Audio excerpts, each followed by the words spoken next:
오늘 본문 말씀은 이제 2장 조금 이제 넘어가서 후반인데, 어떤 이제 상황이냐면 하나님의 사람이 엘리 제사장에게 와가지고 도전을 하는 말씀이에요.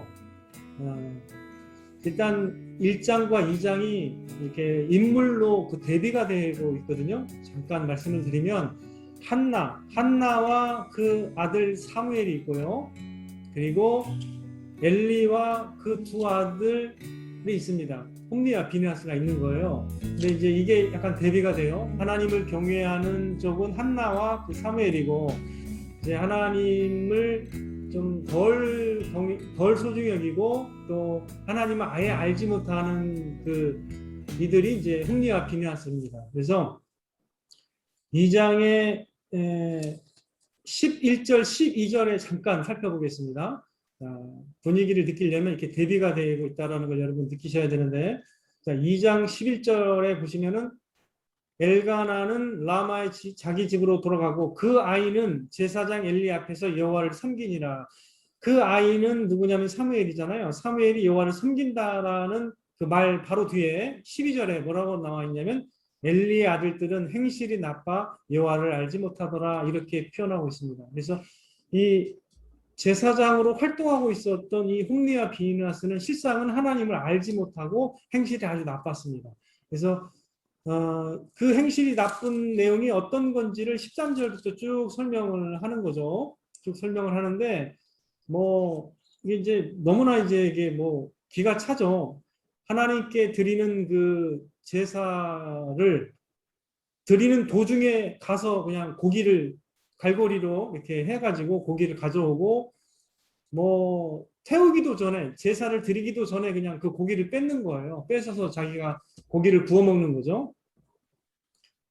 그래서 17절을 잠깐 살펴보면은 뭐라고 표현했냐면 성경은 이 소년들의 죄가 여호와 앞에 심히 크면 그들이 여호와의 제사를 멸시함이었더라 이렇게 표현합니다. 이들이 그 죄가 심히 크다고 이렇게 기록하고 있어요. 성경에서 이렇게 기록한 게 이제 많이 안 돼요. 죄가 심히 크다라는 말은 표현이 많지는 않은데 이 대목은 정확하게 얘기하고 있죠. 왜냐하면 이들이 무시한 거는 뭐 사람이 아니에요. 그냥 하나님을 그냥 무시하고 멸시한 거기 때문에 이 죄가 크다고 표현하고 있습니다. 그래서 뭐 이게 더 있어요. 뭐 22절에 뭐 이렇게 여인과 동침하고 수종드는 여인과 동침하고 뭐 난립니다. 그래서 하나님께서 이제 이들을 죽이기로 결정했다라는 표현까지 있어요. 25절에는. 그래서 하나님의 사람이 와가지고 도전하는 거죠. 도전하는데 결국은 엘리도 도전하는 거예요. 엘리와 그 두 아들을 다 도전하는 건데 특별히 책임을 느껴야 되는 엘리에게 도전하는 것이죠. 엘리는 하나님보다 그 두 아들을 그냥 더 소중히 여겼던 결과론적으로 그래서 하나님의 사람이 와서 네가 내 아들들을 나보다 더 중히 여겼다고 도전했습니다. 그리고 이제 조상들에게 약속한 너의 조상들에게 약속한 그 약속 그걸 내가 폐기 처분하겠다. 이제 그렇게 하지 않겠다라고 얘기했습니다. 영원히 너희들이 내 집에서 행하고 나를 이렇게 내 집에서 이렇게 백성들을 인도하겠다라는 그 약속을 이제 내가 그렇게 행하지 않겠다라고 이제 말씀하신 거죠. 버리겠다는 뜻입니다. 그래서 맨 나중에 말씀하신 내용이 이제 나를 존중히 여기는 자를 내가 존중히 여기고 나를 멸시하는 자를 내가 경멸하리라고 말씀하시면서 이제 이들은 이제 사장에 가면 다 정리가 돼요. 엘리부터 해서 그 엘리의 두 아들 그리고 며느리까지 죽습니다. 네. 그래서 어, 이 내용은 결국은 하나님을 존중하고 또 하나님을 경외했던 한나와 그 사무엘 그리고 하나님을 경외하지 못하고 하나님을 알지 못했던 이 두 아들을 대비시키고 있는 것입니다. 왕도 대비가 되는데요. 하나님을 믿고 따르지 못하는 사울왕과 하나님을 믿고 따르는 다윗왕 이게 대비가 되는 거예요. 그래서 오늘 이제 이 본문 말씀을 통해서 이제 우리에게 하나님께서 배우게 하시는 것은 무엇일까? 우리가 하나님을 어떻게 이제 존중할 수 있을까라는 질문을 통해서 우리의 삶 가운데서 하나님을 더 존중하는 그리고 하나님을 더 경외하는 삶을 살아가기를 바라는 마음에서 이 본문 말씀을 이제 묵상하게 되었는데요. 우리가 이제 우리 인간의 삶에서도 그런 걸 많이 느끼는 것 같아요. 뭘 느끼냐면 이제 사람과의 관계에서 무시라는 것은 굉장히 오래 가는 것 같아요. 뭐 인격이 아무리 좋은 사람도 무시를 당하면 그게 좀 마음에 남는 것 같아요. 네. 그래서 뭐 괜찮아 괜찮아 이렇게 뭐 마음을 가져보긴 하지만 무시를 당하면 그게 깊이 있게 박히는 것 같아요. 존중이 사람과의 관계에서 존중이 얼마나 사람을 유익하게 하고 또 사람의 마음을 여는지는 여러분도 잘 경험했을 것입니다. 반면에 무시하고 멸시하는 것은요 굉장히 해를 줘요 영혼에게. 그래서 깊이 있는 상처를 주기도 합니다. 다른 것보다 무시하고 멸시하는 것은 굉장히 사람에게 큰 해를 주는 것 같아요. 단적으로 여러분들 한번 생각해 보시면 좀 더 쉽게 이해가 될 텐데 오늘날에도 뭐 여러 사건 사고가 많지만 가장 대표적인 그 중대한 사건을 살펴보면 살인 사건을 살펴보면요 그 동기가 뭐냐고 이렇게 우발적인 살인 사건의 경우에는 대부분 계획적인 살인 사건은 물론 뭐 여러 가지가 있어요. 돈 때문일 수도 있고 뭐 무시 때문일 수도 있고 한데 근데 우발적인 건 거의 굉장히 많은 퍼센티지가 뭐냐면은 무시당해서 그런 거예요. 무시당해서. 그러니까 사람을 무시하는 게 얼마나 해악을 끼치는 건지를 모르는 사람들이 함부로 무시하거든요. 돈 없다고 무시하고 뭐 없다고 무시하고 이렇게 되면은 그게 이제 폭발할 수가 있어요. 그래서 이제 그거를 조심해야 되는데 오늘날에서도 이런 어떤 무시가 많이 있는 걸 보면은 아직 그 무시가 뭔지를 모르는 것 같아요. 그래서 언론을 통해서 여러분들이 이제 살펴보면 알겠지만 우발적 범죄의 가장 중요한 동기는 무시입니다. 무시. 무시나 또 멸시죠. 네. 사람에게도 이렇게 이제 무시라는 것은 굉장히 대노하게 하고 살인까지 나오게 하는 것인데, 이 엘리와 특별히 엘리의 두 아들은요, 뭐가 문제냐면 하나님에 대해서 이렇게 무시하고 멸시했다라는 것이 이 가장 큰 문제가 되는 것입니다. 사람에게 한 게 아니에요. 사람에게. 물론 이제 제사 드린 사람에게도 그렇게 무시한 거겠죠. 그러나 본질적으로 하나님을 이제 무시하고 멸시한 거거든요. 그래서 이 사람들이 직사를 한 거예요. 사장에 보면 그냥 한 날 다 죽어요. 엘리와 이 두 아들과 며느리 뭐 그 아들까지 죽었는지는 모르겠는데 그냥 그렇게 다 죽었습니다. 그래서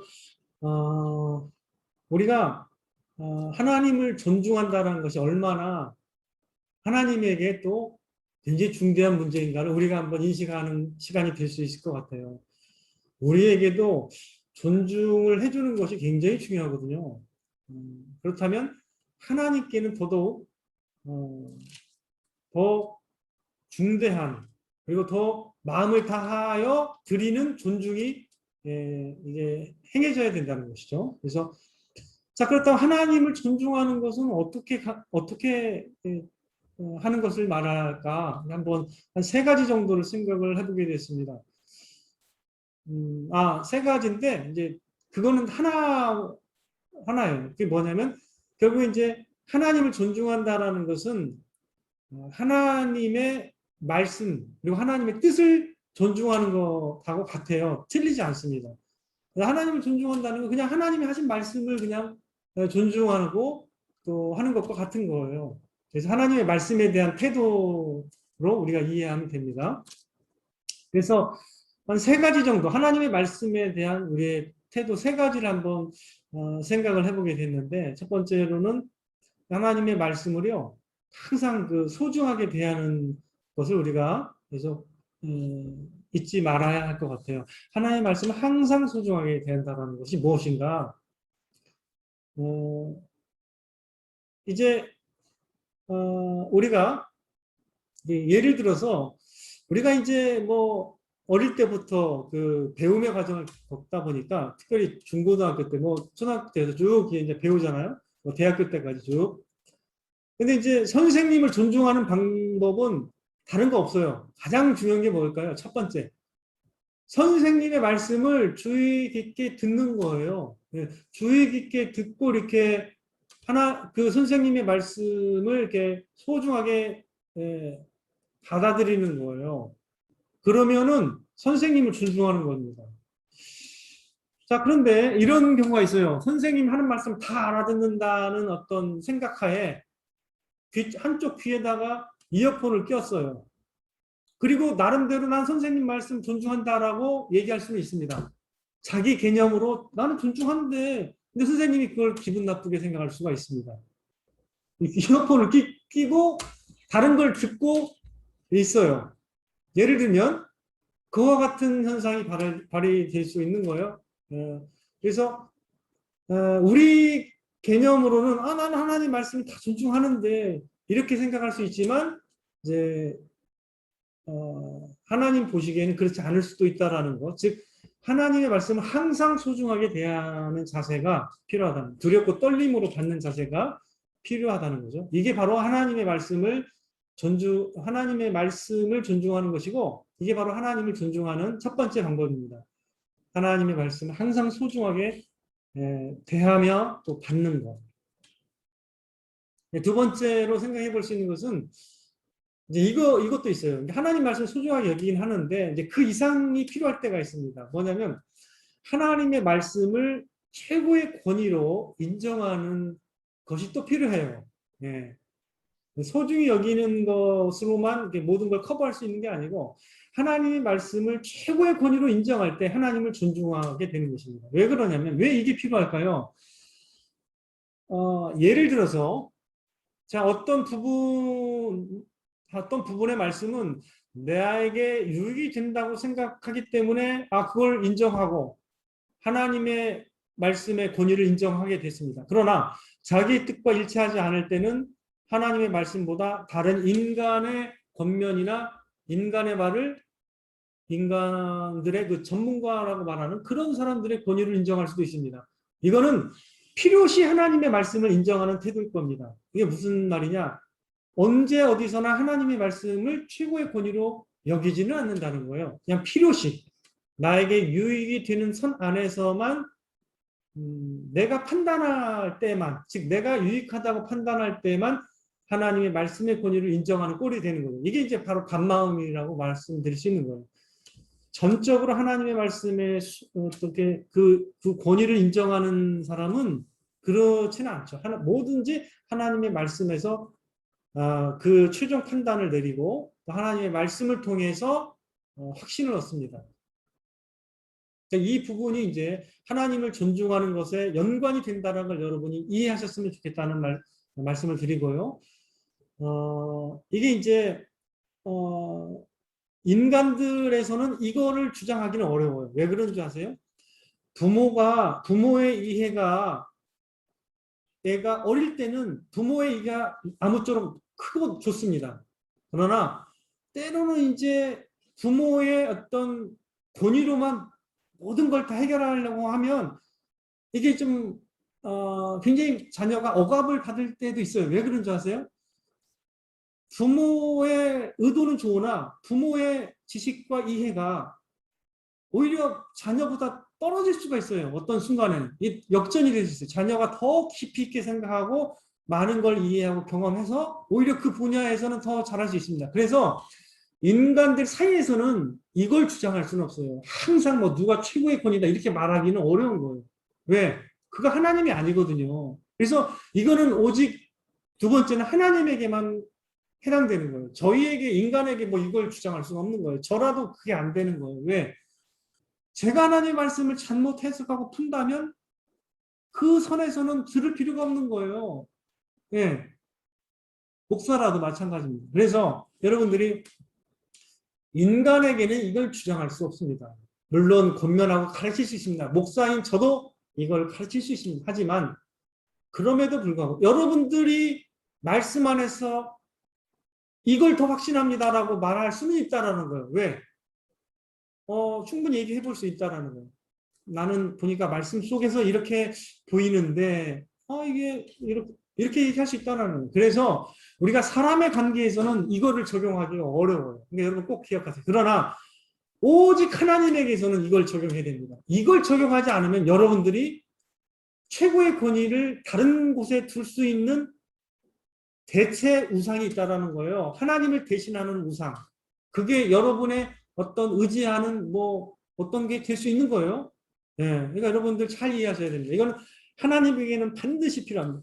우리가 하나님과의 관계에서 두 번째로 이거를 인정하지 않으면 결국 세상 권위에 돌아갈 수도 있어요. 예, 하나님의 말씀이 최고의 권위가 된다는 걸 반드시 인정해야 됩니다. 모든 영역에서 말이죠. 하나님의 말씀이 권위가 있고 하나님의 말씀에서 모든 진리가 나온다는 걸 여러분이 확신해야 됩니다.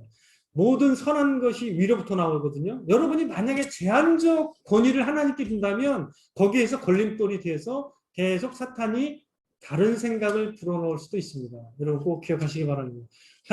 오직 하나님의 말씀만이 우리에게 온전한 통제권을 갖는 거예요. 여러분 이 2번을 잘 기억하시기 바랍니다.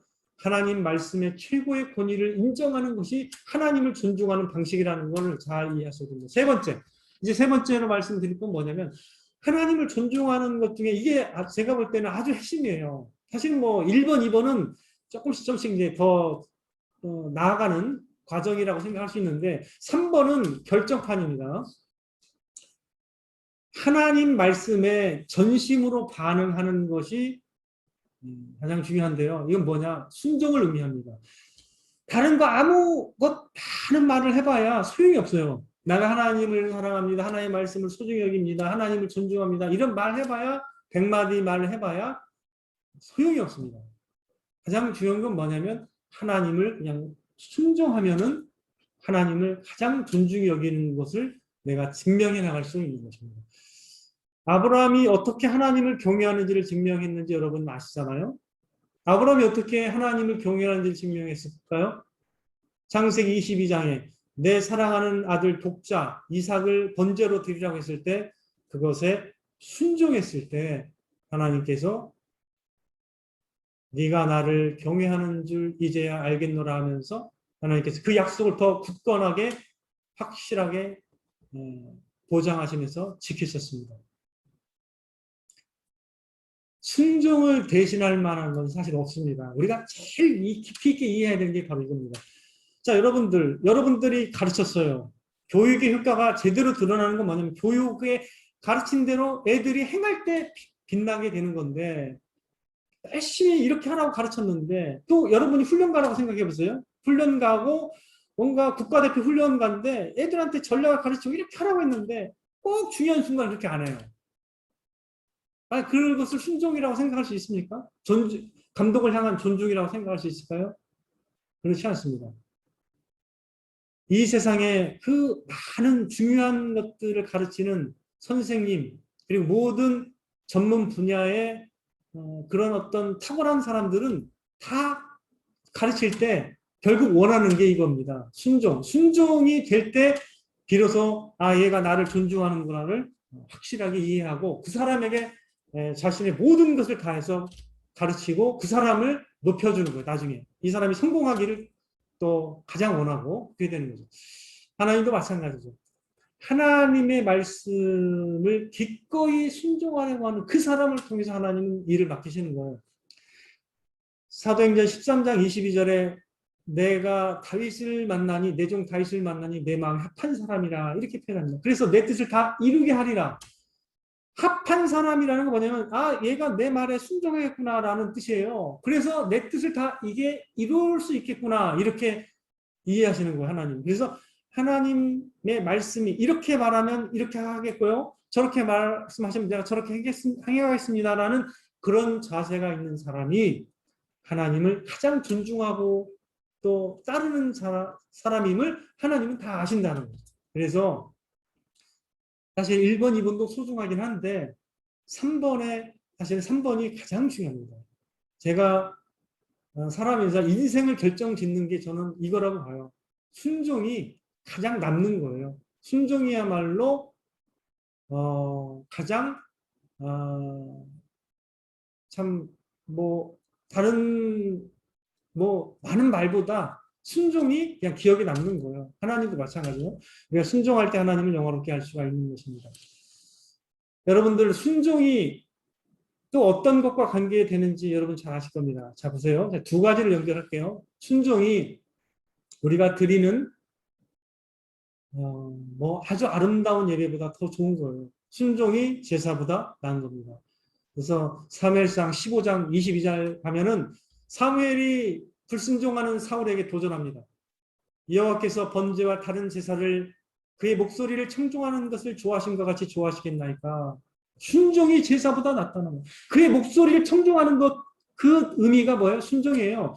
그러니까 번제와 다른 제사보다 그의 목소리 청종하는 것을 좋아하신 같이 좋아하시겠냐는 거예요. 번제 드려봐야 좋아하지 않는다는 거예요. 그의 목소리를 청정하는 것, 즉 순종을 좋아한다는 거예요. 하나님이. 그래서 순종이 제사보다 낫다는 걸 꼭 기억하시죠. 또 하나 연결을 하겠습니다. 제가 순종함으로 하나님을 경외하는지를 확실하게 입증할 수 있다고 말씀드렸는데 또 하나 입증할 수 있는 게 있어요. 순종함으로. 순종함으로 하나님을 사랑하는 것도 증명할 수 있어요. 그래서 요한복음 14장 21절에 예수님이 뭐라고 말씀하셨죠? 나의 계명을 가지고 지키는 자라야 나를 사랑하는 자니 이렇게 표현하셨습니다. 주님의 계명을 지키는 자, 주님께 순종하는 자가 나를 사랑한다라고 이렇게 판단하신다는 거죠. 굉장히 중요한 거죠, 사실은. 이거보다 더 확실한 증명은 없습니다. 저도 그렇게 생각합니다. 예수님이 최고의 순종을 보이셨는데 그게 뭐예요? 진짜 어려운 순종이거든요. 예수님이 하나님을 사랑하심을 순종으로 증명하셨는데 그 순종이 뭐냐면 십자가에서 죽으시는 것입니다. 십자가에서 죽으심으로 순종하셨는데 그 앞에 또 하나가 더 붙어요. 경외함으로 순종하셨다고 했습니다. 그래서 하나님을 존중하고 경외하는 것이 순종이고 순종함으로 하나님을 사랑하고 경외한다는 것을 입증할 수 있는 것입니다. 여러분들 그래서 하나님을 존중하는 최고의 방식은 다름 아닌 순종이라는 걸 꼭 기억하시기 바랍니다. 그러니까 우리의 삶이 말보다는 순종함이 기억에 남는 거예요. 그래서 제가 참 부끄러운 부분이 그거예요. 우리 자녀들이 나에게서 무엇을 기대할까? 우리 아버지에 대한 이미지가 어떻게 밝힐까는 제 말에 있는 게 아니라 제가 어떻게 하나님 앞에 순종했는지 그 삶을 통해서 그들이 기억할 거기 때문에 제가 그런 걸 생각할 때는 참 더 많이 내가 순종을 못했다라는 걸 생각할 때는 굉장히 부끄럽습니다. 예. 참, 왜냐하면 그 아내와 자녀들에게 인정을 받는 것이 하나님 다음으로 제일 중요한 것 같아요. 제가 볼 때는. 일단. 근데 많이 부족하지 않았나. 그런 생각을 해보게 됩니다. 이제라도 남은 인생을 아내와 자녀들에게 굉장히 좀 더 본이 될 수 있는 순종의 그 하나님께 순종하는 그런 사람이었다라고 이렇게 좀 조금이라도 느껴질 수 있기를 저는 그런 방향을 잡고 살아가야 되지 않을까라는 생각을 하게 됩니다. 제가 뭔가를 잘했기 때문에 이런 말씀을 드리는 건 아니고요. 제 자신과 제 자신에게 먼저 말씀을 드리는 거고 함께 또 나누는 거죠. 자, 여러분들 이제 우리가 하나님을 존중하는 것이 더없이 사실은 소중한 때라는 것을 좀 한 번 더 말씀드리기 원하는 것은 이 세상이 지금 하나님의 이름을 가볍게 여기고 예수님 믿는 자를 조롱하는 때입니다. 근데 그들이 하나님을 모르기 때문에 마치 그들이 뭐 하나님을 이제 엘리 두 아들과 같이 모르기 때문에 그럴 수는 있어요. 하지만 거꾸로 생각할 때는 우리 기독교가 하나님을 잘 알지 못하는 엘리의 두 아들과 같은 사람이 있기 때문에 그렇게 또 비난을 받는 것일 수도 있다라는 그런 두 가지 측면에서 도전을 받게 됩니다. 그래서 오늘날 하나님의 이름이 경시되고 또 우리 기독교인들의 어떤 존재가 경시되는 때예요. 그렇다면 어떻게 회복하느냐? 우리가 하나님을 경외함으로 그냥 회복하는 것밖에 없어요. 뭐 우리가 그 사람들 보고 뭐라고 할 수도 없어요. 그거는 은혜가 안 되죠. 뭐 우리가 비난해봐야 그 은혜는 되는 건 아니고 우리가 그냥 하나님께 순종하면 되는 거예요. 우리가 하나님을 존중하고 순종함으로써 아까 자매님 기도했던 것처럼 그리스도의 향기를 바라고 세상의 소금과 빛의 역할을 감당하게 되면은 점점 그들이 하나님을 인정하는 쪽으로 이제 방향이 바뀌겠죠. 하나님을 인정하고 존중히 여기는 걸로 바뀌겠죠. 그래서 우리가 실력으로 입증해야 될 때입니다. 지금은 조롱을 받는 게 좀, 때로는 우리가 막, 이건 이런 무슨 대우를 이렇게 하나, 이렇게 생각될지는 모르지만, 저는 우리가 각성을 해야 되는 게 왜냐하면 우리가 하나님을 존중하지 못하기 때문에 존중받지 못하는 건 아닌가, 이런 생각도 하게 된다는 거죠. 저와 여러분들이 이제 하나님을 더 존중하는 올 한 해 더 하나님을 더 가까이 갈 뿐만 아니라 더 마음적으로 더 존중하고 경외하는 그런 우리의 신앙인 또 예배자가 되는 그런 우리가 되기를 주님의 이름으로 축원을 드립니다. 우리 함께 같이 이 내용을 가지고 함께 1분만 같이 기도하면 할게요.